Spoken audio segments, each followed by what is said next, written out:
അപ്പോൾ ആദ്യം നമുക്ക് എന്താ വേണ്ടതെങ്കിൽ 1 കപ്പ് മൈദ. ഇനി ഇതിലോട്ട് ഒരു 4 ടേബിൾ സ്പൂൺ പഞ്ചസാര പൊടിച്ച പഞ്ചസാര എടുക്കാൻ പ്രത്യേകം ശ്രദ്ധിക്കുക. അത് ചേർത്ത് കൊടുക്കാം. പിന്നെ ഒരു 1/4 teaspoon baking soda, 1.5 teaspoon baking powder. നമ്മളിത് എഗ്ലെസ് പാൻ കേക്കാണ് ഉണ്ടാക്കുന്നത്. അപ്പോൾ ബേക്കിംഗ് സോഡയും ബേക്കിംഗ് പൗഡറും നിർബന്ധമാണ്. ഇത് എല്ലാതും ഒന്ന് ജസ്റ്റ് മിക്സ് ചെയ്ത് കൊടുക്കുക. ഇനി ഇത് നമുക്ക് ഒരു അരിപ്പയിലൂടെ അരിച്ചെടുക്കാം. എല്ലാതും ഒന്ന് ഈവനായി വരട്ടെ. അപ്പോൾ 2 പ്രാവശ്യം അരിച്ചെടുത്തിട്ടുണ്ട്.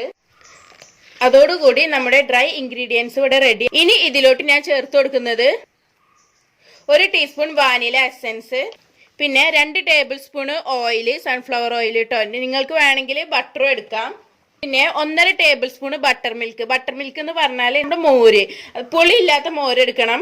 പിന്നെ ഞാനിവിടെ നമ്മളെ പാല് 1 ടേബിൾ സ്പൂൺ എടുത്തിട്ട് അതിലോട്ട് ഒരു 1/4 ടീസ്പൂൺ വിനേഗരി ചേർത്ത് കൊടുത്തിട്ട് ബട്ടർ മിൽക്ക് ആക്കി എടുത്തതാണ്. അത് ചേർത്ത് കൊടുക്കാം. ഇനി നമുക്ക് ഇതിലോട്ട് ആവശ്യത്തിന് പാൽ ഒഴിച്ചങ്ങാണ്ട് ഒരു ബാറ്റർ ആക്കി എടുക്കാം. ഞാൻ കാണിച്ചു തരാം കേട്ടോ ഇതിൻ്റെ കൺസിസ്റ്റൻസി. പിന്നെ ഇവിടെ ഒരു 1/4 കപ്പ് പാൽ എടുത്തിട്ടുണ്ട്. 1 കപ്പ് പാൽ എടുത്തിരുന്നത് അതിലൊരു 1/4 കപ്പോളം ബാക്കിയായിട്ടുണ്ട്. അപ്പോൾ ഇതാണ് കേട്ടോ ഇതിൻ്റെ ഒരു കൺസിസ്റ്റൻസി. അപ്പോൾ ഈ ഒരു കൺസിസ്റ്റൻസി ആകുമ്പോൾ നിങ്ങൾ പാല് ചേർത്ത് കൊടുക്കുന്നത് നിർത്തുക. അപ്പോൾ നിങ്ങളെ പൊടിക്കനുസരിച്ച് ചിലപ്പോൾ 1/4 കപ്പ് തന്നെ ആയിക്കൊള്ളണമെന്നൊന്നുമില്ല, ചിലപ്പോൾ 1 കപ്പിൻ്റെ അടുത്ത് വരും. അത് ശ്രദ്ധിക്കുക. ഈ ഒരു കൺസിസ്റ്റൻസിയാണ് വേണ്ടത്, ഒരു ജസ്റ്റ് ഒരു ഫ്ലോയിങ് കൺസിസ്റ്റൻസി. നമ്മളെ ബാറ്റർ ഇവിടെ റെഡിയായി. ഇനി നമുക്ക് പാൻ കേക്ക് റെഡിയാക്കി എടുക്കാം. അപ്പോൾ അതിന് ഒരു നോൺ സ്റ്റിക്കിൻ്റെ പാൻ എടുത്ത് അടുപ്പത്ത് വെക്കുക. അപ്പോൾ നമ്മളെ പാൻ ഇവിടെ അത്യാവശ്യം നന്നായിട്ട് ചൂടായിട്ടുണ്ട്. ഇനി ഓരോ തവി ബാറ്റർ ഒഴിച്ചു കൊടുക്കാം. ഇത് പരത്തി കൊടുക്കൊന്നും വേണ്ട. ഇനി ഒരു മീഡിയം ഫ്ലെയിമിൽ വെക്കുക.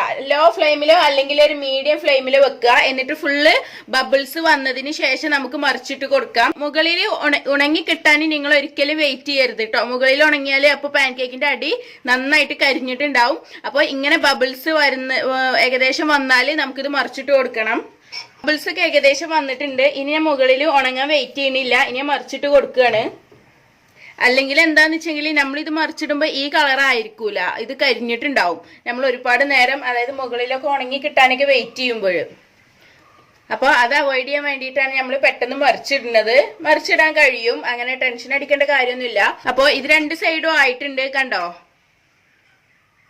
ഇനി ഇത് നമുക്ക് പാനിൽ നിന്ന് മാറ്റാം.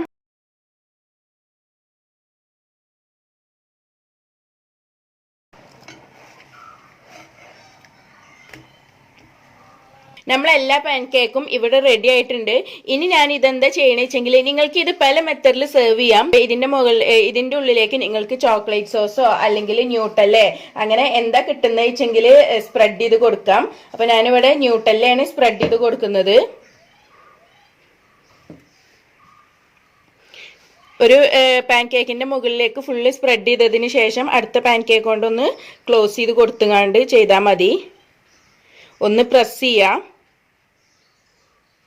ഇതാട്ടോ, ഞാൻ ഇവിടെ ഒരു 3 എണ്ണം അങ്ങനെ റെഡിയാക്കി എടുത്തിട്ടുണ്ട്. ഇതിനെ ജസ്റ്റ് ഒന്ന് ചെറുതാക്കി കട്ട് ചെയ്തതാണ്. അങ്ങനെ നിങ്ങൾക്ക് വേണമെങ്കിൽ ഓരോ ഷേപ്പിലൊക്കെ കട്ട് ചെയ്തിട്ട് മക്കൾക്ക് കൊടുക്കാം. പിന്നെ ഇതത്ര ഹെൽത്തി ഒന്നല്ല, മക്കൾക്ക് വല്ലപ്പോഴൊക്കെ ഉണ്ടാക്കി കൊടുക്കാന്നല്ലാതെ എപ്പോഴും ഒന്നും ഉണ്ടാക്കി കൊടുക്കരുത് കേട്ടോ. അപ്പൊ ശരി, അടുത്ത റെസിപ്പിയുമായി വരുന്നത് വരെ ബൈ ബൈ.